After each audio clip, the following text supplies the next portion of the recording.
오늘은 마지막 강의로 표본 추출하는 방법, 샘플링이라는 것과 그 다음에 여러분들이 이제 설문조사 같은 것을 뭐 할 기회가 특별히 많이는 없겠지만 설문조사와 관련된 내용 그리고 연구의 윤리에 대해서 이야기를 하도록 하겠습니다.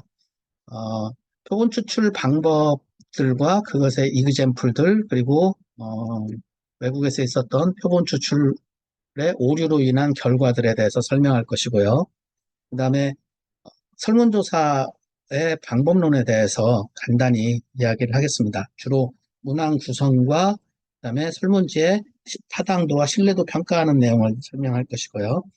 이제 통계와는 좀 직접적인 관계는 없지만 여러분들이 의과학 연구를 하면서 앞으로 의학 연구를 하면서 고려돼야 될 많은 기존의 연구자들이 역사적으로 고민해오고 저질러왔던 실수들, 그를 통해서 우리가 배워나갔던 인류의 윤리와 관련된 그런 지식의 진보, 이런 것들에 대해서 이야기를 하도록 하겠습니다. 우리가 지난 시간에는 적정 표본수 계산하는 방법에 대해서 이야기를 했죠. 그래서 표본수를 연구 시작하기 전에, 연구를 개시하기 전에 적정 표본수를 계산해야 될 필요성, 왜 필요한지, 그리고 그것이 왜 중요한지, 그 다음에 산출 방법과 그 다음에 계산 결과, 표본수 계산 결과를 리포팅하는 방법 등에 대해서 이야기를 했습니다. 연구 개시하기 전에 적정 표본수를 계산한다는 것은 그것은 나의 그 연구가 또는 그 연구 설계를 통해서 이루어지는 모든 결과가 과학적으로, 윤리적으로, 또 이제 재정적인 측면에서도 타당한지를 평가하는 것입니다. 간단히 보면은 예를 들어서 A군과 B군을 비교하는 두 집단을 비교하는 경우를 한번 생각을 해보죠. 그러면 우리가 예를 들어서 A군은 스탠다드고 그 다음에 B군은 이제 내가 새로 개발한 트리트먼트입니다. 나는 예를 들어서 결과 변수가 아웃컴이 연속형인 경우에 그러면은 아웃컴이 연속형인 경우에는 A군과 B군 또는 스탠다드군과 트리트먼트군 간의 평균을 비교하는데 관심을 가지겠죠. 그래서 귀무가설은 스탠다드 드럭의 평균과 트리트먼트 드럭의 평균이 같다. 그리고 대립가설은 스탠다드 드럭의 평균과 테스트 드럭의 평균이 약효와 관련된 약효라고 치면은 그 평균이 다르다라는 것이 이제 대립가설이 될 것입니다. 우리는 귀무가설이 사실인데도 불구하고 대립가설을 선택하는 제1종 오류를 저지를 가능성이 있고요.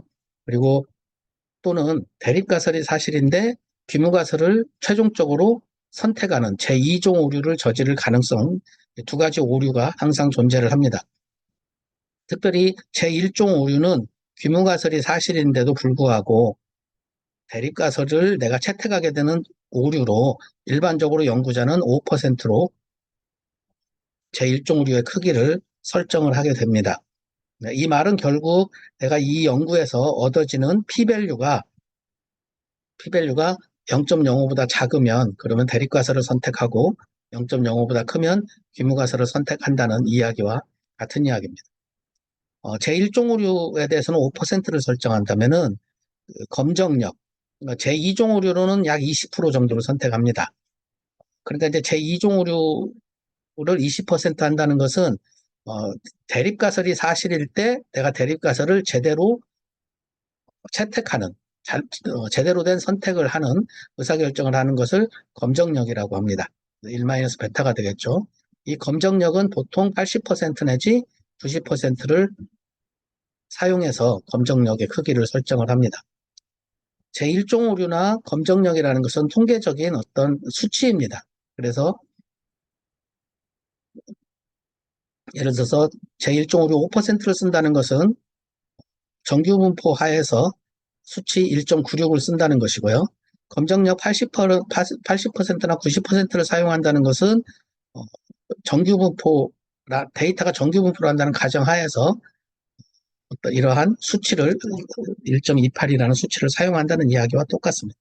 어쨌든 연구자들은 연구를 설계하고 그를 통해서 통계 분석을 하고 이 경우에는 연속형 아웃컴이고 평균을 비교하는 거니까 아마 투샘플 T테스트를 해서 통계 분석을 할 겁니다.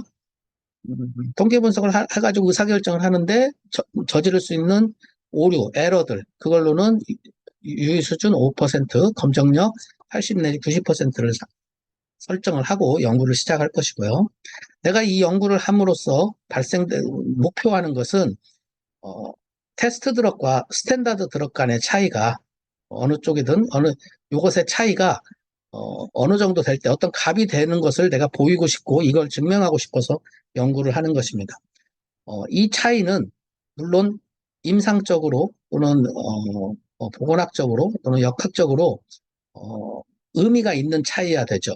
이 차이가 나타나야만 내가 이 연구가 과학적으로 또는 임상적으로 누구나 인정할 만한 차이다. 그런 결과다라는 것을 결정할 수 있는 그런 값입니다. 이 차이가 진짜 존재하는지를, 이 정도의 차이가 나타나는지를 알기 위해서 우리는 연구를 한다고 가정을 하고요.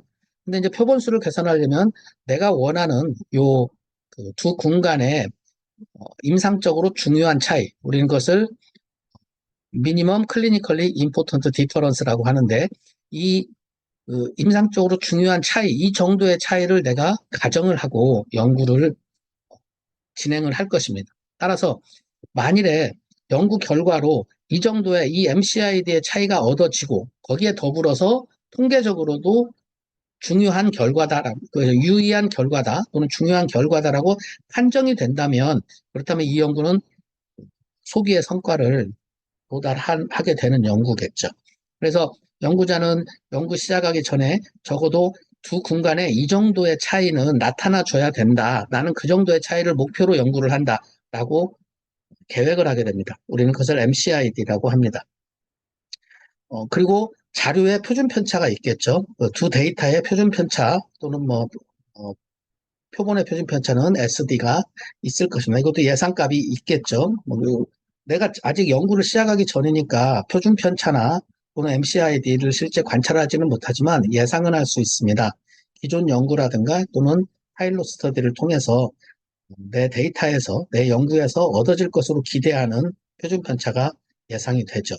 결국 그렇다면은 연구 시작하기 전에 표본수를 계산할 때는 제1종 오류와 그 다음에 검정력 그리고 MCID 그 다음에 표준 편차를 사용해서 군당 표본수가 계산이 되게 됩니다. 공식에 따라서 계산이 되게 되고요. 그 다음에 그럼 토탈 표본수도 결정이 되겠죠. 물론 연구를 하다 보면은 연구 대상자들이 이제 추적 실패가 되거나 탈락률이 발생하게 됩니다. 그래서 탈락률이 한 10% 정도 된다. 그래서 I가 0.1, 10% 정도 된다면은 그것을 이 탈락률을 감안해서 연구 대상은 넉넉하게 모집을 해야 될 것입니다. 그러니까 목표된 표본수와 거기서 1 마이너스 탈락률을 반영을 하면은 약간 증가된 이만큼의 표본수가 또는 연구 대상자 수가 결정이 될 것이고요. 이 연구 대상자 수대로 연구 등록을 해서 모집을 하면 그러고 연구를 진행하다가 탈락률이 10% 정도 발생하면 최종적으로 이만큼의 인원수가 결과값이 확보될 것이고 우리는 이것으로 통계 분석을 하게 됩니다.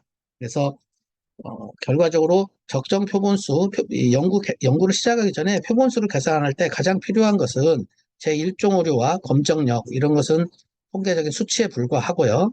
중요한 것은 연구자가 임상적으로 볼 때 적어도 이 정도의 차이가 얻어져야만 내가 내 연구의 결과가 활용도가 있다라고 생각하는 최소의 크기, 분간 최소의 크기를 설정을 해야 되고 물론 거기에 더불어서 표준 편차라든가 비율 같으면은 예상 비율, 컨트롤 그룹의 비율 같은 것이 이제 필요하겠죠.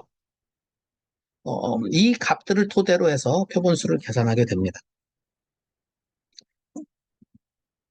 연구를 시작하기 전에 적정 표본수를 산출을 하고 거기에 맞춰서 연구가 진행된다면 그것은 과학적으로도 윤리적으로 타당한 연구라 이렇게 이제 말을 합니다. 이제 표본 추출 방법에 대해서 좀 이야기를 하겠습니다. 샘플링이라는 것은 우리는 처음에 그런 이야기를 했죠. 모집단이 있고 파퓰레이션이 있습니다.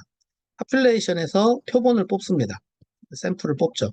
물론 샘플을 뽑아가지고 이 표본의 통계량들, 요약값을 구합니다. 평균이라든가 표준 편차라든가 또는 뭐 샘플 사이즈라든가 이런 요약 통계량을 계산을 해서 이걸 사용해서 모집단의 특징인 모수, 이런 모수들을 우리가 예측을 하게 됩니다. 이걸 이제 추론한다고 이야기를 하죠. 음, 그래서 결국은 표본에 있는 특징을 가지고 모집단에 있는 특징들을 추론하는 거. 이 추론하는 과정에 우리는 방법이 신뢰 구간을 계산하는 방법이 있었고, 그 다음에 가설 검증을 하는 방법. 가설 검증을 하는 방법 크게 두 가지로 이제 추론 방법이 사용되고 있습니다.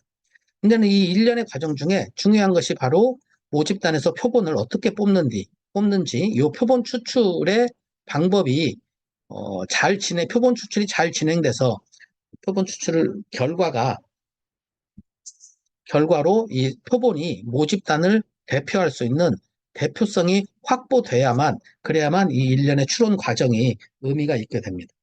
그래서 오늘은 이 표본 추출 방법에 대해서 이야기를 하도록 하겠습니다. 표본 추출 방법의 대원칙은 뭐냐면은 모집단 자료를 대표하는 리프리젠터티브니스가 확보되는 대표성이 있는 그러한 표본을 추출하자라는 것이 원칙입니다.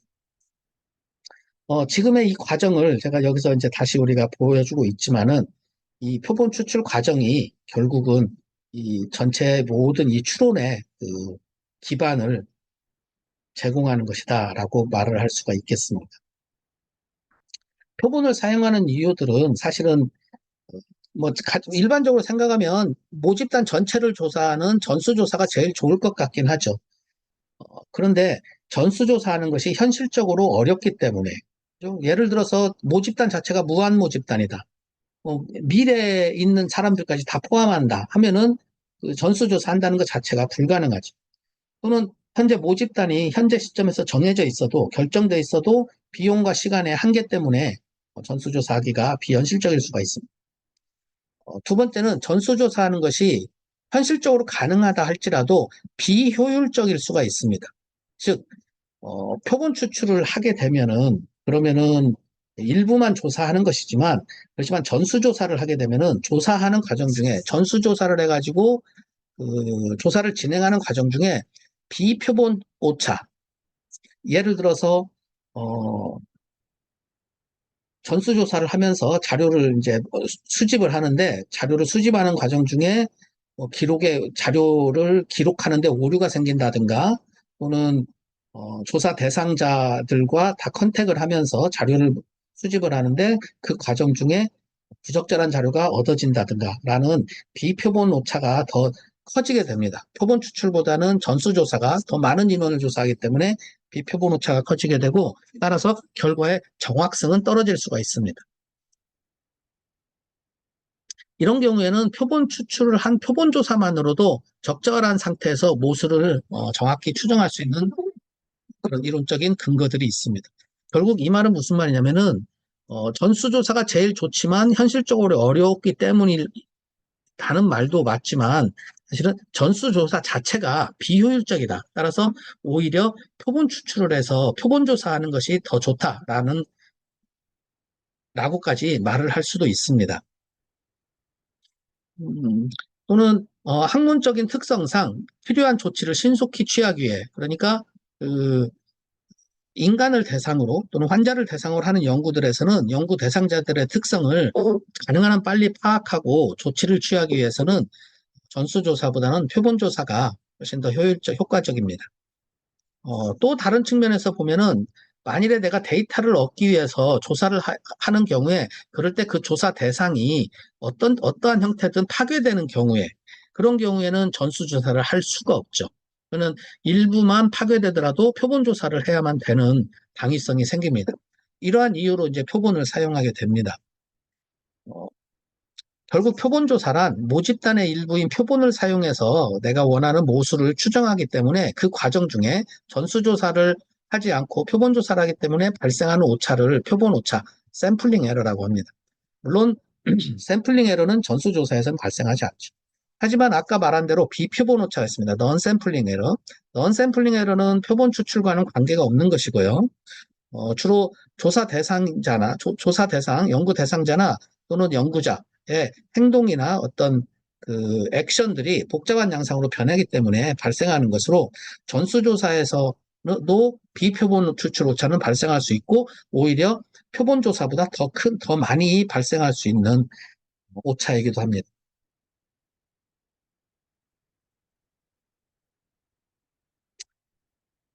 결국은 우리가 표본 추출을 해서 표본 조사를 하게 되는데 표본 추출을 해가지고 이 과정에 우리가 표본 추출을 해서 대표성을 확보한 다음에 거기서 얻어진 결과 가지고 모집단에 대해서 추론을 하게 되는데 표본 자료 가지고 모집단에 대해서 추출할 때 그 추론을 하는 대상을 목표 모집단이라고 하고 표본이 뽑힌 곳을 연구 모집단이라고 한다면 추론 대상인 목표 모집단과 표본이 뽑히는 연구 모집단의 괴리가 있는 상태, 이런 상태는 이제 그 체계적 오류, 시스테매틱 에러가 있다, 발생했다라고 이야기를 하고, 이런 경우에 얻어지는 추론 결과는 타당하지 않다, 바이어스되어 있다라는 이야기를 합니다.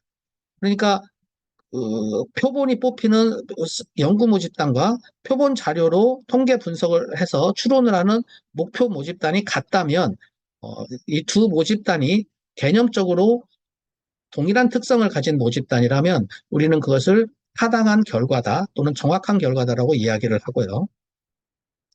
그런 측면에 대해서 한번 예전에 이야기한 적이 있고, 반대로 그 다른 측면에서, 즉 연구 모집단에서 표본을 뽑을 때 대표성 있게 뽑힌다면, 그렇다면은 그 표본은 신뢰할 만한 표본이다, 그 결과는 정밀한 결과다라는 표현을 합니다.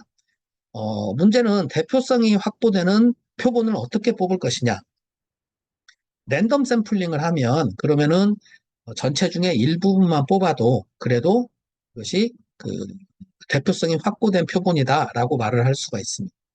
결국은 무작위 추출을, 랜덤 샘플링을 할 수 있느냐가 얻어진 표본이 신뢰할 만한 표본으로 대표성이 확보됐는지를 판단하는 근거가 될 것입니다. 우리가 뭐 예를 들어서 총선이나 대선 같은 투표를 할 때 출구조사나 또는 여론조사를 합니다.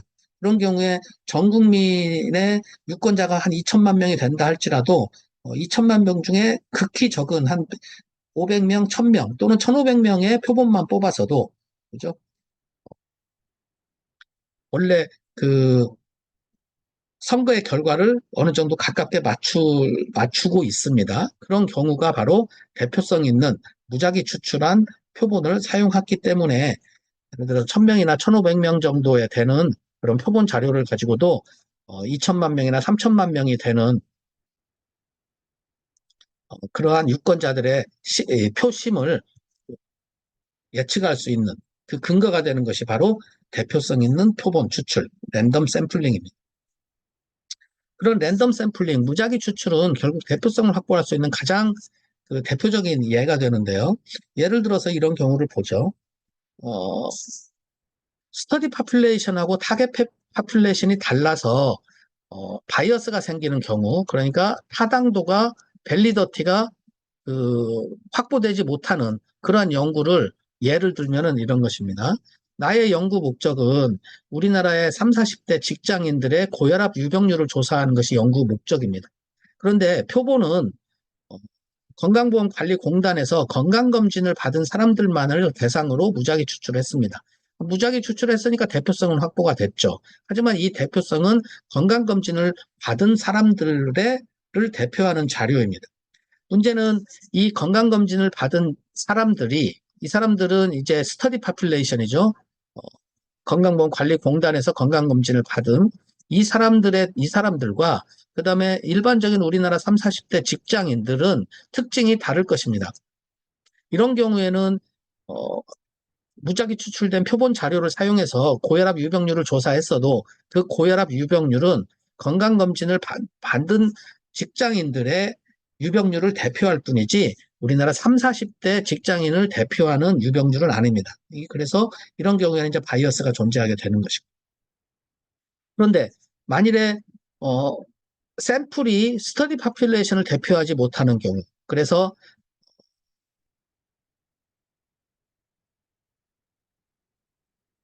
릴라이어빌리티가 떨어지는 경우, 그러니까 대표성이 확보되지 못해가지고, 그래서 음, 정밀한 결과를 얻지 못하는 경우에 예를 든다면은 이런 것입니다. 응급실에 근무하는 간호사들, 응급실 근무하는 간호사들의 스트레스 정도를 조사하고 싶은데, 표본 추출은 K병원 응급실에 근무하는 간호사들을 조사를 할 것입니다. 즉, K병원에 근무하는 응급실 간호사들은 표본이고요. 우리나라 전체 병원에 있는 응급실 간호사들은 스터디 파퓰레이션입니다. 특별히 K병원이 상급 종합병원이라면은 그러면은 상급 종합병원의 응급실에 근무하는 간호사들은 이 표본은 우리나라 전체 상급 종합병원뿐만 아니라 종합병원 등 여러 우리나라 병원 전체의 응급실에 근무하는 간호사들을 대표하는 표본은 아니죠. 그러니까 표본이 어, 대형 그 상급 종합병원에 한정돼 가지고 표본이 뽑혔으면 그러면은 대표성이 연구 모집단에 대한 대표성은 떨어지게 됩니다. 이런 경우를 예를 들어 또 한번 보죠. 대표성이 떨어지는 표본 자료가 얻어지는 경우, 내가 어떤 현재 입시 정책에 대한 연령별, 세대별 의견을 조사하고자 합니다. 그래서 표본을 뽑는 연구 설계를 했는데 학부모를 대상으로 표본 설계를 하기로 했습니다. 근데 우리나라 전체 학부모들을 대상으로 조사하기가 너무 힘들죠. 그래서 어, 고등학교에 근무하는 선후배 교사가 있습니다. 이 교사들에게 부탁해가지고 이 각 고등학교의 담임 선생님이라고 하고요. 이들에게 부탁을 해서 학부모들에게 설문지 조사를 해달라고 요청을 했습니다. 그러면은 뭐 300부나 500부 정도의 설문지를 얻는데 그렇게 시간이나 많이 걸리지 않을 것입니다. 왜 그러냐면은 학생들이 설문지를 받아서 집으로 가져가면은 그 학부모들은 뭐 학교 선생님이 준 설문지이기 때문에 응답을 쉽고 빠르게 할 것이라서 자료를 얻는 데는 크게 어려움이 없지만 문제는 이 그 담임 선생님들을 통해서 요청해서 얻은 학부모들의 설문지 조사 결과는 이 결과는 대표성 있는 모든 학부모들을 냉정하게 대표하는 그런 자료가 얻어지기 참 어렵죠.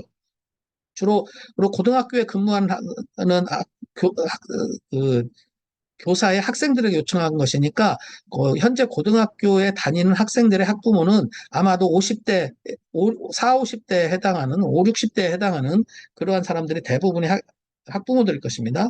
뭐 30대나 또는 30대나 또는 40대 또는 뭐 나이가 들어서 60대 정도에 되는 사람들의 학부모들의 의견은 받지 못하고 대부분 50대 학부모들의 의견에 한정돼서 자료가 얻어지게 됩니다. 물론 학부모 또한 학부모들이 응답을 하는데 과연 정확하게 냉정하게 응답을 하느냐 거기에 대해서도 의문이 있을 수 있고요. 그리고 학교도 또 새 학교가 특정 지역에 편중돼 있을 수도 있고 뭐 이렇게 되면은 나의 연구 목적은 입시 정책에 대한 연령별 세대별 의견 조사를 하는 것이 나의 연구 목적이고 그래서 목표는 우리나라의 학부모들을 대상으로 연구를 하는 걸 목표로 잡았지만 실제 연구는 일부 편중된 또는 바이어스된 학부모들을 대상으로 설문지가 조사될 것이기 때문에 편향된 바이어스된 연구 결과가 얻어질 수밖에 없는 거죠. 그럼 결국 무작위 추출을 하는 것이 가장 대표성 있는 표본을 얻는 방법인데 이 랜덤 샘플링 또는 무작위 추출이라고도 하고 확률 추출이라고도 합니다.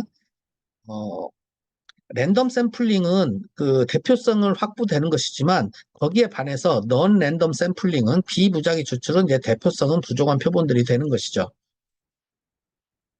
그렇다고 해서 이제 모든 연구가 언제나 무작위 추출, 랜덤 샘플링을 해야 되느냐? 반드시 그건 아닙니다만은 그래도 랜덤 샘플링이 대표성이 가장 확보되는 방법입니다.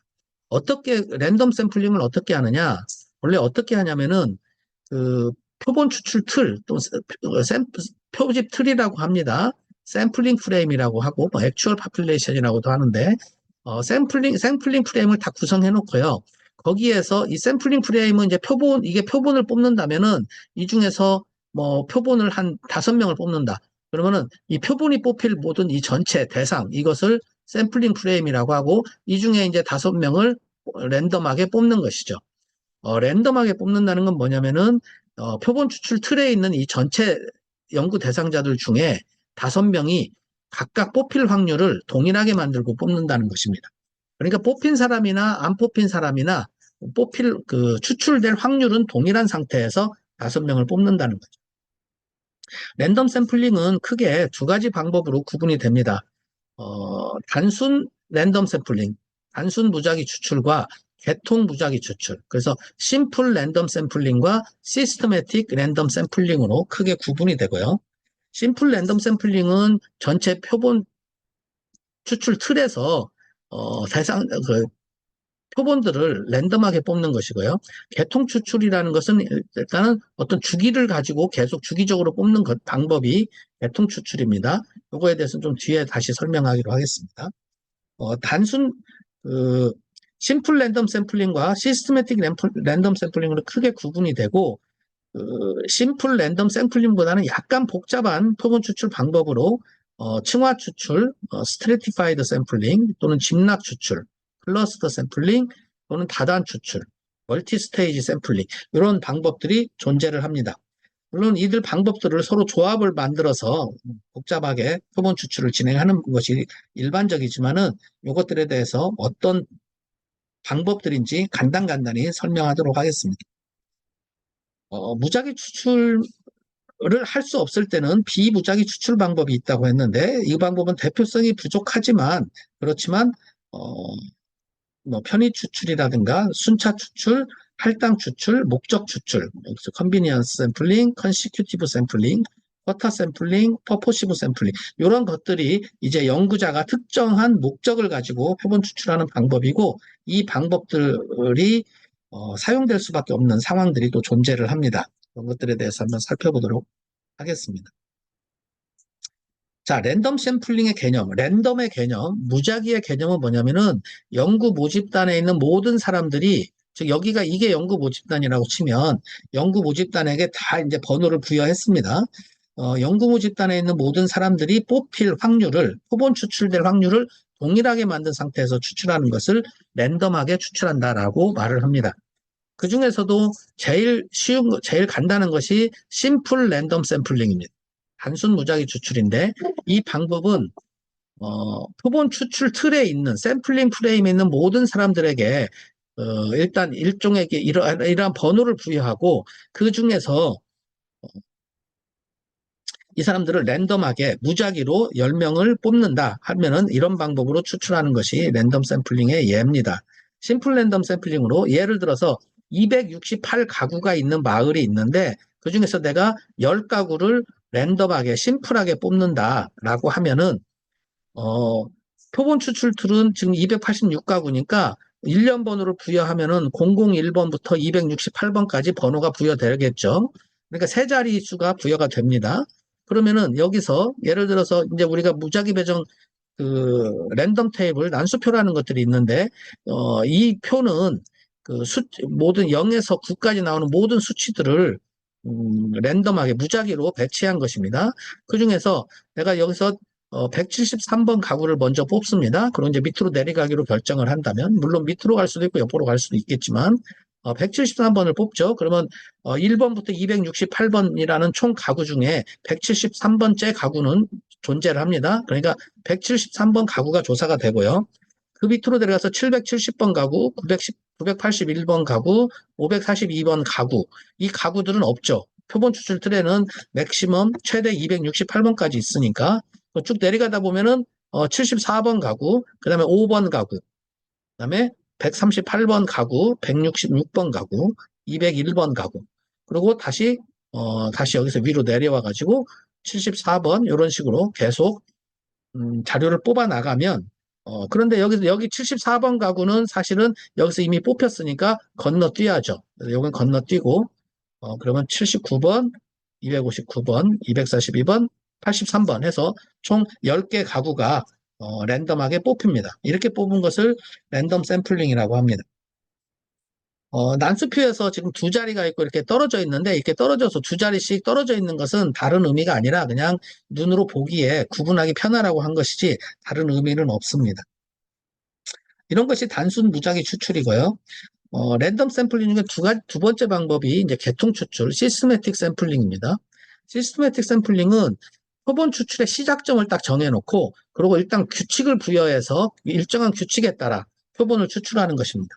예를 들어서 모집단이 20명이 있는데 20명 중에 모집단의 이제 5%를 내가 랜덤 샘플링을 한다. 그럴 때 계통 추출로 한다면은 그러면은 5%는 20분의 1이죠. 그러니까 1에서 20 사이에 있는 숫자 중에 하나 선택합니다. 랜덤하게 아무렇게나. 그러면 13번이 선택이 돼요.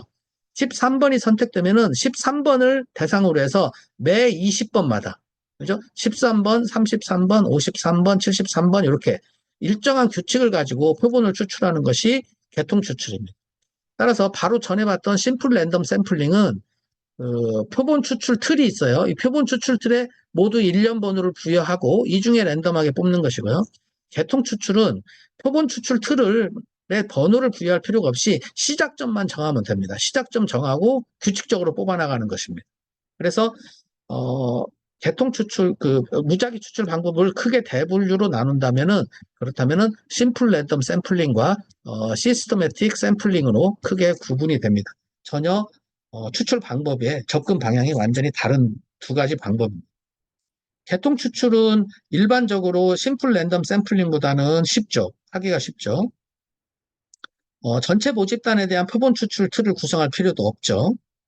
어, 만일에 모집단에 있는 사람들의 어떤 패턴이 없다면, 그냥 아무런 특정 패턴이 없다면은 심플 랜덤 샘플링과 동일한 결과를 얻게 됩니다. 즉, 대표성은 확보되게 됩니다.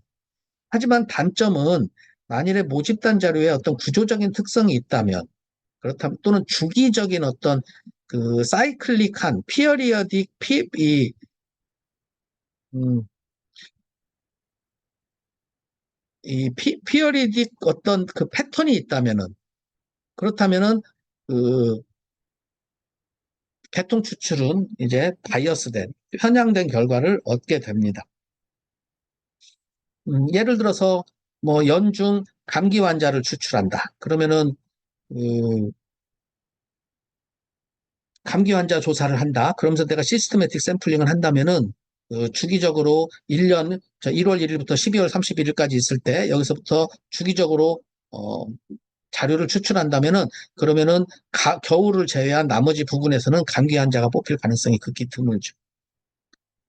예를 들어서 매 5번째마다 남자가 들어오는 남자들이 있는 자료다. 그런데 주기적으로 계통 추출을 5명에 1명씩 추출한다. 그러면 이제 남자만 뽑히게 되는 거죠. 그런 단점을 가지고 있는 것이 계통 추출입니다. 자, 무작위 추출 방법이 두 가지가 있는데, 근데 이제 그 단순 무작위 추출 중에서도 특별히 조금 세분화되면 층화 추출이라는 게 있습니다. 층화 추출이라는 것은 연구 대상 모집단을 층을 나눈 다음에 층 내에서 표본을 추출하는 겁니다. 예를 들어서 전국에 있는 의료기관을 종합병원, 병원, 의원으로 층을 나눈다면 종합병원 내에서 음, 표본 추출을 하고요. 병원 내에서 표본 추출을 하고 의원 내에서 추출을 하는. 그래서 결국 층을 나눠놓고 층 내에서 뭐 단순 추출을 하든 계통 추출을 하든 하게 되면은 표본 추출하는데 소요되는 시간이나 비용이 훨씬 감소되게 됩니다. 줄어들게 되고요. 또 표본 추출하는 방법이 훨씬 쉬워집니다. 여기서 층이라는 개념은 뭐냐면은 층 내에서는 동질적이지만 층 간에는 서로 이질적인 것을 층이라고 합니다. 즉, 어, 내가 의료기관을 추출한다면 종합병원이라는 틀 내에서는, 이 층 내에서는 의료기관들이 동질적이죠. 종합병원이라는 동질성을 가지고 있습니다. 병원 내에서는 그 기관들이 병원이라는 동일한 특징을 가지고 있고요. 그래서 층은 그 자체적으로는 동질적으로 이루어진 거, 그런 것들을 층이라고 합니다. 층화 추출의 장점은 무엇이냐면은, 예를 들어서 이런 경우를 보죠. 모집단이 남자가 1000명, 여자가 100명으로 구성되어 있습니다. 즉 남녀 비율이 10대 1입니다. 이런 상황에서 내가 50명 내지 60명, 그렇죠. 한 5, 60명, 55명 정도를 예를 들어서 어 1100명 중에 55명을 추출을 하는데, 심플 랜덤 샘플링으로 추출을 한다. 단순 무작위 추출로 한다면은, 그렇다면은 1100명 중에 55명을 뽑을 때 단순 무작위 추출을 하면 아마도 남자들 중에서 대부분이 뽑힐 겁니다. 그리고 여자는 거의 뽑히지 않을 것입니다. 그러면 결국 남녀 비율을 못 맞추는 것이죠. 그래서 이런 경우에는 남자층과 여자층으로 층을 나눠 놓고요. 그래서 남자층, 여자층 구분해 놓고, 남자층에서 50명, 여자층에서 5명을 뽑으면 층화 추출이 됩니다. 즉, 남자라는 층 내에서 심플 랜덤 샘플링, 여자라는 층 내에서 심플 랜덤 샘플링을 해서 총 토탈 55명을 추출을 하면, 그러면 모집단의 남녀 비율을 맞추게 되는 것이죠. 이렇게 추출하는 걸 층화 추출이라고 합니다. 아까도 말했듯이 층이라는 건 뭐냐면은, 층 내에서는 동질적이고 층 간에는 이질적인 그런 그 연구 대상자들로 구성된 이것을 층이라고 합니다. 즉 남자층에서는 남자라는 동질적인 성별이 다 똑같다는 동질적인 개념을 가지고 있죠. 여자층에서도 마찬가지고요. 하지만 층 간에는 성별이 전혀 다르기 때문에 이런 것을 스트라타라고 합니다. 또 다른 걸로는 집락 추출이라는 게 있습니다. 클러스터 샘플링이라는 게 있고요. 이것은 뭐냐면은, 모집단 자료가 어떤 동일한 특성을 가진 여러 개의 클러스터로 구성되어 있으면은, 클러스터를 랜덤 샘플링하고 그 랜덤 샘플링된 클러스터를 전수조사하는 것이 클러스터 샘플링입니다. 예를 들어서 내가 인플루엔자에 대한 백신 연구를 한다. 그러면은 초등학교 1학년 학생들을 대상으로 백신 효과를 보기 위해서 샘플링을 한다면, 심플 랜덤 샘플링을 하기에는, 예를 들어서 어떤 초등학교가 있는데 초등학교에 1학년 반이 여러 개가 있습니다. 뭐 4개 반이 있고요. 이 안에는 1학년 학생들이 이렇게 있는 거죠. 이렇게 있을 때 이 전체를 대상으로 심플 랜덤 샘플링을 하는 것보다는 어, 이 첫 번째 1반, 2반, 3반, 4반은 반에 있는 학생들은 어느 반에 속하든 다 비슷비슷할 것입니다. 그렇다면은 이 클래스를 하나의 클러스터로 간주해서 4개 클러스터 중에 하나나 2개를 랜덤 샘플링을 합니다. 그러니까 학생들을 랜덤 샘플링하는 것이 아니라 반을 랜덤 샘플링을 하고, 그리고 이 추출된 반을 전체 전수조사를 하는 방법입니다. 이런 경우에는 비용 효과적입니다. 예를 들어서 여기서 첫 번째 반에서 5명, 두 번째 반에서 5명, 세 번째 반에서 5명, 네 번째 반에서 5명에서 20명을 조사하는 것보다 한 반이 20명으로 되어 있으면 이 반 전체를 그냥 전수조사하는 것이 훨씬 비용 효과적이죠. 하지만은 비윤리적일 수도 있습니다. 어떤 반은 조사를 되고 어떤 반은 조사가 안 되니까요. 이때 클러스터는 뭐냐면은, 클러스터 내에서는 이질적이고 클러스터 간에는 동질적인 것을 클러스터라고 합니다. 그러니까 층하고는 반대 개념이죠. 스트레이텀이라는 층은 층 내에서는 동질적이고 층 간에는 이질적인 것을 층이라고 하는데, 클러스터는 반대입니다. 집락이라는 것은 클러스터 내에서는 학생들이 다 동질적이죠. 학생들 자체가 이질적이죠. 클러스터 내에서. 하지만 어떤 반이냐, 반들 간에는 학생들이 반끼리는 반 내에서는 학생들이 이질적이지만 반들 간에는 아마 동질적인 학생들이 모여 있다라고 생각해도 될 것입니다. 이런 걸 집락 추출이라고 하고요. 마지막으로 다단 추출이라는 게 있습니다. 멀티 스테이지 샘플링. 이 다단 추출 또는 다단계 추출이라고 하는데, 이것은 모집단에 있는 자료가 어떤 하이어라키칼, 어떤 순서의 개념을 가지고 있을 때, 계층의 개념을 가지고 있을 때 접근하는 겁니다. 예를 들어서 내가 학생들을 대상으로 설문조사를 할 때 전체 모집단 중에서 학생들을 랜덤 샘플링, 심플 랜덤 샘플링 할 것이 아니라 먼저 지역 1단계로 지역을 추출하고요. 추출된 지역에 해당하는, 그러니까 예를 들어서 서울로 말하면은 군이 있겠죠. 구가 있겠죠. 그죠? 서울시 내에서 구가 여러 개 있으니까 구를 먼저 추출하고요. 1단계 추출하고요. 추출된 구 내에 있는 학교를 또 2단계로 추출을 합니다. 그 다음에 추출된 학교 내에 있는 학생들을 다시 3단계로 추출을 합니다. 그러고 나서 뭐 조사를 하게 되면 그러면 3단 추출이 됩니다. 즉, 어, 어떤 모집단이 이런 구의 개념으로 존재를 하고요. 이렇게. 그리고 그 구에는 학교들이 이렇게 존재를 하고요. 이런 식으로. 그 학교 내에는 학생들이 존재를 합니다. 그러면 이 전체를 대상으로 학생들을 심플 랜덤 샘플링 하는 것보다는 먼저 구를 선택을 합니다. 뭐 예를 들어서 요 구하고 요 구를 랜덤 샘플링을 해서 구를 선택을 하고 구 내에서 학교를 랜덤 샘플링을 합니다. 그다음에 뽑혀진 학교 내에서 학생들을 랜덤 샘플링을 하는 3단 추출을 하게 되면 그것이 3단 3스테이지 샘플링이라고 합니다. 장점은 그 비용 효과적입니다. 자원을 한 군데 집중할 수 있으니까 비용 효과적이고, 그다음에 모집단 전체에 대한 학생들 여기 이 표본 추출 틀에 있는 전체 학생들에 대한 틀을 구성할 필요가 없이 그냥 목록을 1단계, 2단계로 단계적으로 목록을 구성하면 됩니다.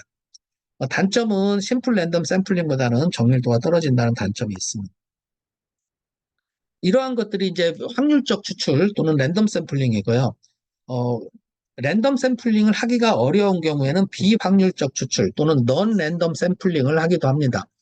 넌 랜덤 샘플링 중에 편의 추출이라는 것은 컨비니언스 샘플링 또는 청크 샘플링이라고 하는데 이 컨비니언스 샘플링은 그냥 연구자가 본인이 원하는 대로 추출하는 것이기 때문에 대표성도 없고 바이어스도 발생해서 편의 추출은 하지 않는 것이 원칙입니다. 할당 추출은 일반적으로 많이 하는데 이것은 표본수를 미리 정해놓고 표본수가 채워질 때까지 표본 추출을 하는 것이니까 특별한 경우에 하게 되고요. 근데 일단 이쪽 우리 의과학에서 또 많이 사용되는 것 중에 하나가 비확률적 추출 중에 이제 눈덩이 추출, 스노우볼 샘플링이라는 게 있습니다.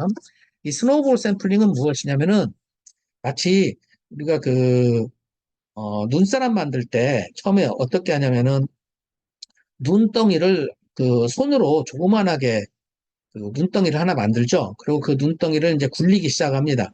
굴리면 점점 눈덩이가 커져서 이제 눈사람을 만들 정도로 커지게 되죠.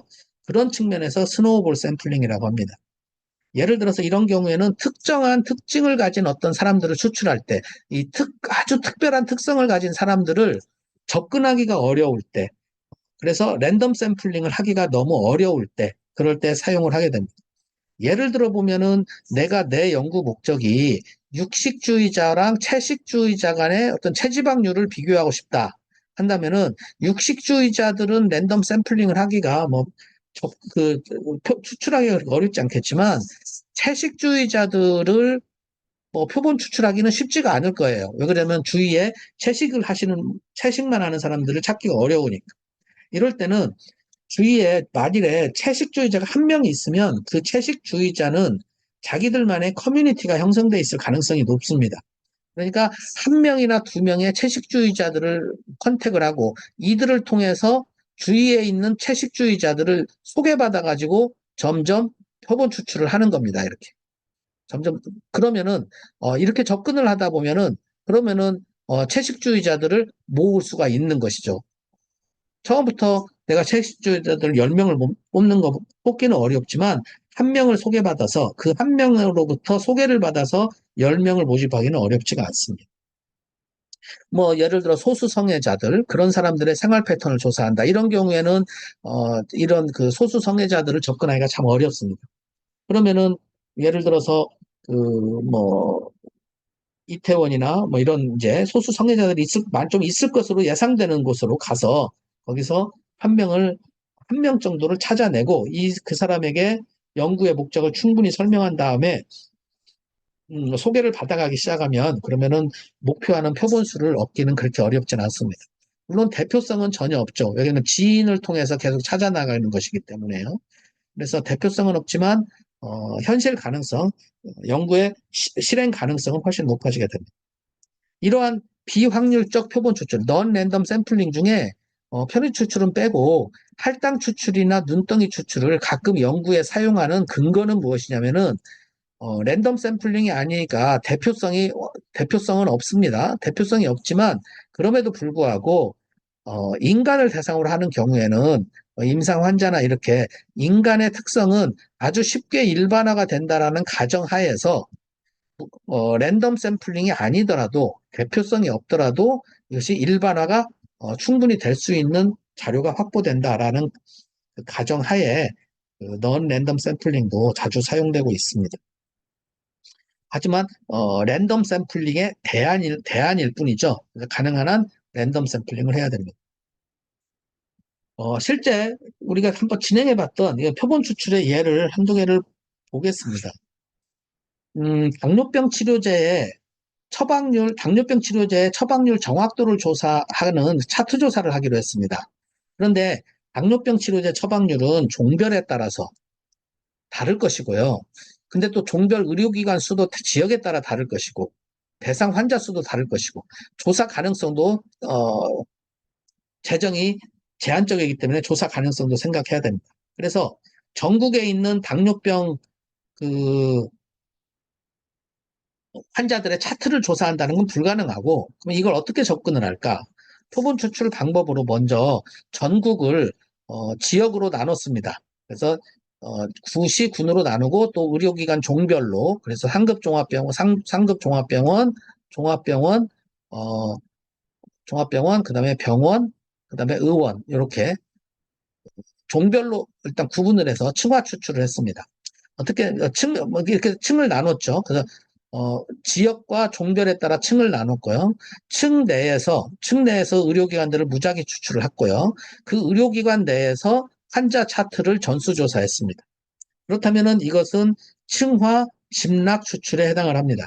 층을 나눴고 층 내에서 의료기관 집락을 추출했고요. 그 의료기관의 환자 차트를 전수조사했으면 스트래티파이드 클러스터 샘플링, 우리가 이제 배웠던 층화 추출과 집락 추출이 어, 병합된 그런 표본 설계에 해당을 합니다. 예전에 이런 연구를 한 적이 한 번 있었습니다. 우리나라에 암 환자들의 통증을 평가하는 도구가 한국형 도구가 없었습니다. 그래서 한국형 성인 암 환자들의 통증을 평가하는 도구를 개발하기로 했습니다. 그래서 이 도구를 개발해 가지고 도구의 타당도와 신뢰도를 평가하기로 했고요. 연구 대상자는 이건 이제 실제 우리가 했던 연구입니다. 타겟 파퓰레이션은 뭐냐면은 우리나라 국립암센터에는 거의 모든 암 환자들이 등록되어 있으니까 국립암센터의 홈페이지를 보면은 전국의 암 등록된 환자는 9만 명이고요. 근데 등록된 환자 중에 남자가 5만 1,000명, 여자가 4만 명으로 해서 남녀 비율이 대략 1.3대 1 정도 됩니다.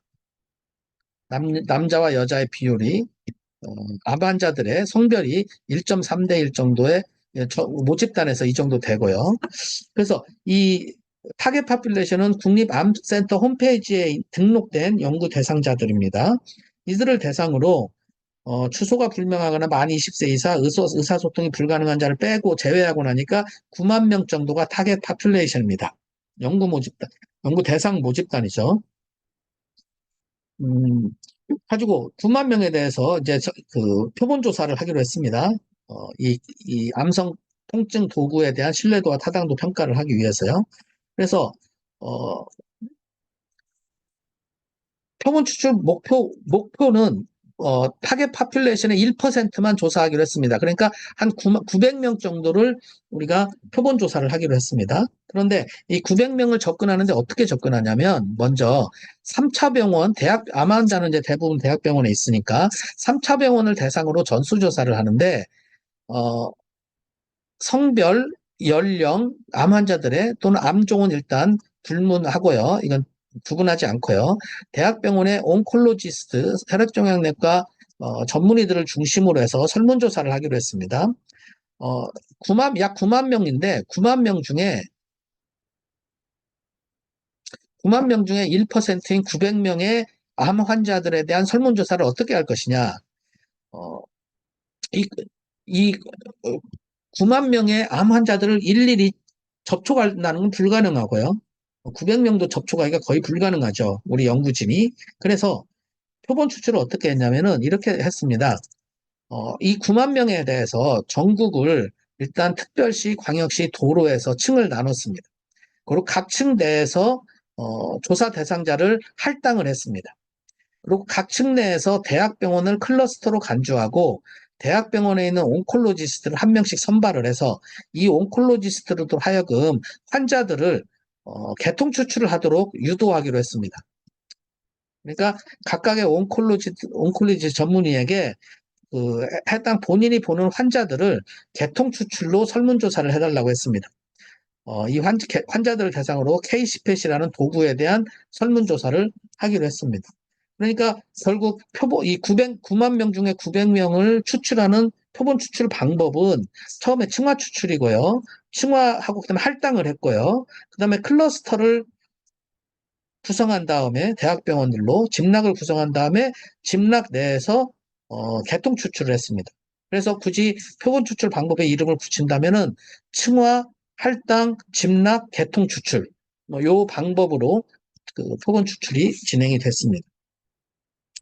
자, 당시에 암 등록 홈페이지에 있는 전체 9만 명, 9만 1,000명, 이 중에 만 20세 이상이면서 선정 포함 제외 기준을 하고 나니까 9만 명. 이 9만 명이 연구 대상 모집단입니다. 이 연구 대상 모집단에 대해서 3차 병원에 이 각각의 시도별로 3차 병원에 개수를 조사하고 거기에 맞춰가지고 이만큼을 할당을 했습니다. 이만큼씩 할당해서 총 903명을 할당을 했고요.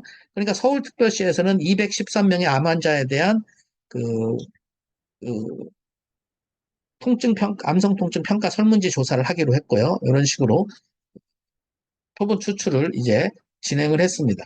결국은 각 병원당 이렇게 되면은 3차 병원에는 21개 병원이 있고 서울시에는요.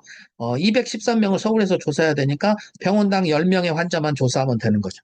의사 한 명이 대학병원에 있는 온콜로지스트 의사 한 명이 10명의 환자를 설문조사를 해서 다 온다면 그렇다면 900부가 설문지가 올 것입니다. 근데 연구는 결코 뜻대로 진행이 안 되죠. 문제는 이 온콜로지스트들로 하여금 이 시스테매틱 샘플링이 무엇인지에 대한 이것을 설명하는 것부터 일단은 난관에 부닥쳤습니다. 그래서 이러한 설문지를 보냈습니다. 이것은 각 대학병원에 있는 온콜로지스트들에게, 그러니까 이 혈액종양내과 전문의들에게 편지를 보냈습니다. 한 명씩 대표를 선발해서. 그래서 이런 식으로 편지를 썼습니다. 자, 시스테매틱 샘플링, 개통 추출을 하려고 합니다. 따라서 만일에 이 입원이나 외래 환자 다 성별 연령 이거 다 불문하고 선생님이 일주일 동안에 보는 환자 수가 대충 알고 계신다면은 그것을 선생님한테 설문조사로 할당된 인원수로 나누어 달라고 했습니다. 예를 들어서 의사 선생님이 일주일간 약 50명의 환자를 자기가 본다. 그런데 만일에 인터뷰를 12명을 해달라고 우리가 요청을 했다. 그러면은 대략 50을 나누면 한 4.17. 그러면 이제 4로 선택을 합니다. 그 다음에 월요일부터 시작해가지고 오는 환자들을 대상으로 개통 추출을 합니다. 예를 들어서 1에서 4번 중에 아무 숫자나 하나 선택을 하라고 했고요. 그래서 예를 들어서 본인이 숫자 4가 결정이 됐는데 그중에 내가 3을 선택했다. 1, 2, 3, 4 중에 하나를 선택하니까 그러면은 본인이 마음속으로 3번 환자가 선택이 됐으면은 진료 보시는 환자들을 3번째 환자, 7번째 환자, 11번째, 15번째 요 순서대로 3번째 환자, 7번째 환자, 11번째 환자 이렇게 인터뷰를 해달라고 요청을 했습니다. 만일 내가 일주일에 한 50명 정도 보는데 12명이 나한테 할당이 돼서 숫자 4가 결정이 됐으면 그중에 내가 1번을 선택했다. 그러면은 1번 환자, 5번 환자, 9번 환자 이런 식으로 그 인터뷰를 해달라. 암성 통증 평가 도구에 대한 인터뷰를 해달라고 했습니다. 이렇게 하는 이유는 대표성을 확보하기 위함이다라고 해서 각 병원에 있는 온콜로지스트들에게 여기에 있는 여기 그 요 대학병원 61개 대학병원에 있는 그렇죠 의사들에게 요 편지를 보내고 인터뷰를 해달라고 했습니다. 그래서 제대로 되면은 900명이 모일 거라고 예상을 했죠. 하지만 다 이 연구가 진행되진 않고요. 결국 900명을 목표로 했지만 결과적으로 특정 시점이 지난 다음에 그 표본 이 조사된 인원수는 250명밖에 안 됩니다. 그래서 30%도 아니었죠. 원래 목표했던 연구 대상 저기 표본수 인터뷰하는 환자 인터뷰 조사 수 중에 30%만 조사가 됐습니다. 대부분 이쪽에서는 아예 응답도 안 했죠. 그래서 표본 결과가 대표성이 없을 가능성이 있다라고 걱정을 했습니다. 그런데 여기 보면 지금 252부의 설문지가 도착을 했죠. 근데 252부의 설문지를 가지고 저희가 보니까 남녀 비율이 이렇게 되고요. 입원 외래, 그다음에 암 전이 여부 이렇게 됐습니다. 그런데 재밌는 것은 252명의 남녀 설문조사를 원래 모집단에는 9만 명이 있었어요. 그 중에 우리는 252명의 표본 자료만 조사가 확보가 됐습니다. 근데 모집단의 남녀 비율이 아까 1.3대 1이었죠. 1.3대 1 정도의 남녀 비율인데 이 252명의 표본조사에서도 1.24대 1로 남녀 비율이 아주 유사하게 맞아 떨어졌습니다. 결국은 모집단을 대표하는 표본에 적어도 성별에 관한 한 모집단을 대표하는 표본이 얻어졌다라고 놀라울 만한 결과가 얻어졌죠. 결국 이걸 가지고 우리는 계통 추출이 매우 효과적으로 진행됐다라고 결론을 내렸습니다. 그러니까 9만 명 중에 1%도 아니고 0.3%만 되는 9만 명 중에 0.3% 되는 표본 조사된 자료도 대표성이 확보가 된 거죠. 그렇게 믿고 연구가 진행이 됐습니다. 이렇게 이제 표본 추출이 잘 되는 경우들도 있지만 표본 추출이 잘못되는 경우들도 많이 존재를 합니다. 몇 가지 역사적으로 중요한 사건들 몇 가지를 본다면은요. 1936년에 여론조사가 미국 대선에 대한 여론조사가 있었습니다. 그때 프랭클린 루즈벨트와 그다음에 알프레드 랜든이라는 두 대선 주자가 맞붙었던 연구가 1936년에 대선이 있었습니다. 루즈벨트는 민주당 소속이고 주로 저소득층 기반으로 지지를 받고 있고요. 알프레드 랜드는 공화당 출신으로 부유층 집안입니다. 캔사스 주지사 출신이고, 그리고 랜든 렉처 시리즈라고 해가지고 굉장히 이 지식인들 기반으로 해서 어떤 많은 그러한 활동을 하고 있는 사람이었습니다. 여론조사의 대부분은 루즈벨트가, 예, 여론조사는 대부분 루즈벨트가 앞설 거라고 이건 잘못됐네. 여론조사는 대부분 랜든이 앞설 거라고 했는데 리더스 다이제스트는 루즈벨트가 압승할 거다라고 이야기를 했습니다. 여러분들 리더스 다이제스트라는 저기 여론조사 기관 아마 들어봤을 겁니다. 네. 자, 이 리더스 다이제스트는 어떻게 했냐면은 1000만 장의 설문지를 발송을 했습니다. 전국에서. 그리고 240만 장을 회수를 했습니다. 그렇게 해서 조사가 됐는데, 그래서, 그러니까 설문조사를 1000만 개를 했어요. 다이제스트에서는 1000만 개 설문조사를 하면서 랜든이 이길 것이다 라고 했습니다. 그런데 이때 조지 갤럽이라는 사람이 등장을 해요. 혹시 갤럽, 여러분들 여론조사 기관 중에 갤럽이라는 기관이 있죠. 한국에도. 이게 사람 이름입니다, 사실은. 이 조지 갤럽이라는 사람이 등장을 해가지고 뭐라고 했냐면은, 리더스 다이제스트에서, 리터러리 다이제스트인데 그 당시는 여기에서 너희들은 1000만 명 조사했지, 너희들 중에 내가 너희들 자료 240만 장의 회수가 됐는데 이 중에 3천 장만 뽑아서 너희들의 결과를 내가 예상할게. 그 다음에 나는 따로 5만 명을 따로 뽑아가지고 내 결과를 예상할게. 그러니까 조지 갤럽이라는 사람이 이 리터러리 다이제스트 여론조사 1,000만 명을 조사한 240만 장을 그 설문지를 사용한 그 다이제스트 결과 너희들은 루즈벨트가 44%, 랜든이 56%의 지지를 받을 거라고 예상할 거야. 근데 내 나름대로 해보면 루즈벨트는 56%고 랜든은 44%야. 실제 결과는 이렇게 나왔습니다.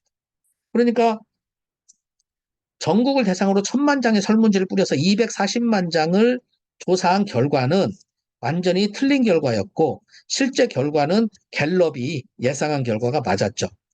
그러면서 갤럽은 뭐라고 했냐면은 1,000만 장, 240만 장이 중요한 게 아니야. 5만 명만 뽑아도 잘 뽑으면 결과를 잘 예측할 수 있어. 라고 표본조사의 필요성 또는 표본조사의 장점에 대해서 이야기를 했습니다. 그래서 이후에 이 조지 갤럽이 이렇게 등장을 하면서 현재 여론조사에는 표본조사가 사용되고 있습니다. 또 다른 예로 1948년에 사상 최악의 여론조사가 한번 이루어진 적이 있습니다. 1948년 미 대선에 민주당의 헨리 트루만하고 그 다음에 공화당의 존 듀이가 맞붙었습니다. 그 당시 이제 3대 여론조사 기관이 있었습니다.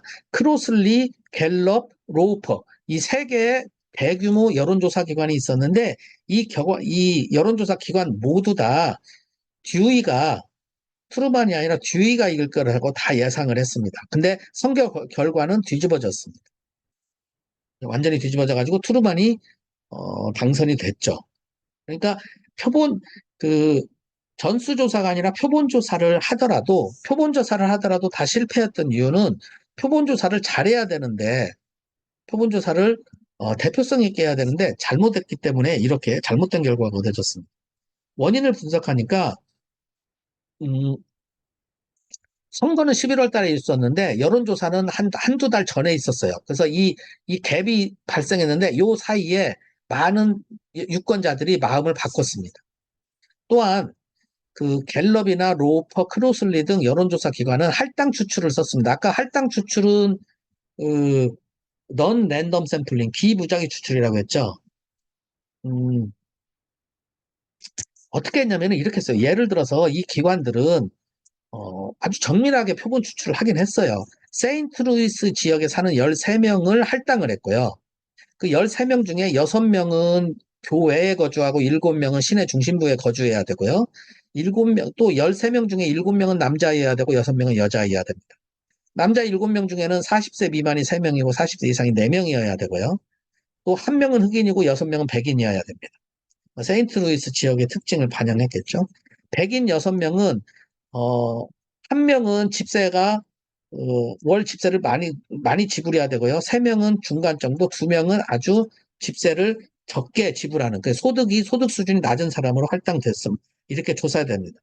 그러고 나서 이 조건들을 다 만족시키는 조사 대상자는 조사원이 판단해서 조사를 하도록 했습니다. 그러니까 이러한 조건을 다 만족시키면 굉장히 대표성 있는 표본이 뽑힐 거라고 생각을 했지만 그렇지만 문제는 이 조사원들이 이 조건을 만족하는 사람 찾기가 너무 어려워서 점심시간에 공원에 가가지고 이 사람들을 찾아서 조사를 했습니다. 결과적으로는 아무리 이런 조건을 주어도 점심시간에 공원에서 야외에서 쉬면서 밥을 먹는 사람들은 중상위층 이상이었죠. 그러니까 중상위층 이상이니까 공화당을 많이 지지를 했습니다. 그런 사람들이 많이 추출이 됐죠. 그래서 결국 할당 추출을 해가지고 주관이 배제되지 못했고 그러면서 실렉션 바이어스가 발생해서 아까와 같은 이러한 그, 잘못된 결과 원래 실제하고는 다른 결과가 여론조사로 예측이 되게 되어버렸던 겁니다.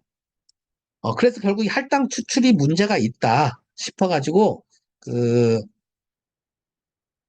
할당 추출에 대해서 마지막에 할당된 대상을 고르는 걸 조사원 판단에 맡겼기 때문에 주관적인 판단이 개입되면서 공정성이 깨졌고, 마치 조사원들이 약속이나 했듯이 전부 다 공화당 지지자들, 아까 그랬죠. 점심시간에 낮에 점심을 먹으러 공원에 나와 있는 사람들은 대부분 부유층이고 그 사람들은 공화당 지지자들이 대부분일 거기 때문에 생활 환경이 좋아서 그래서 면접 대상이 우선 선택이 되는 그래서 편향된 자료 표본 조사가 이루어졌던 겁니다.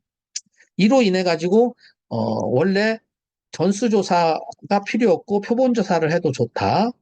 표본조사를 하더라도 랜덤 샘플링을 하자. 그죠? 랜덤 샘플링을 하자라고 하면서 현재 오늘날의 여론조사의 틀이 만들어지게 된 겁니다.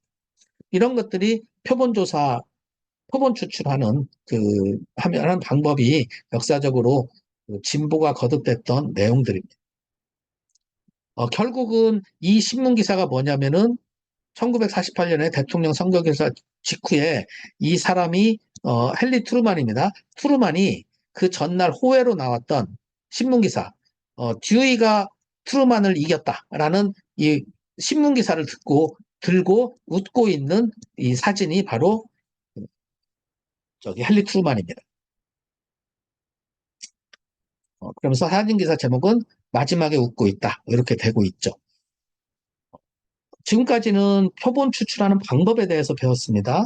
그래서 심플 랜덤 샘플링, 그죠? 랜덤 샘플링은 무작위 추출이고요. 무작위 추출은 크게 심플 랜덤 샘플링과 클러스터 샘플링으로 구분이 됩니다. 심플 랜덤 샘플링 중에서도 층화 추출, 그죠?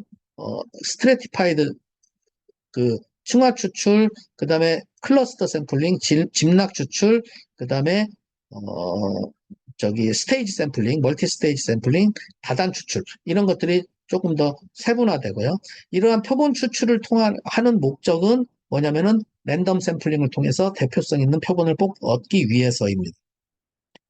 물론 랜덤 샘플링 말고 그 스노우볼 샘플링 같은 넌 랜덤 샘플링도 현실에서는 많이 이루어지고 있고 그러면 만일에 내가 넌 랜덤 샘플링을 가지고 해서 자료를 얻었다면은 이 자료가 모집단을 대표하는지를 꼭 확인해 봐야 할 것입니다. 표본 추출 방법에 대해서는 이상으로 간단하게 기본 개념에 대해서 설명을 하고 마치도록 하겠습니다.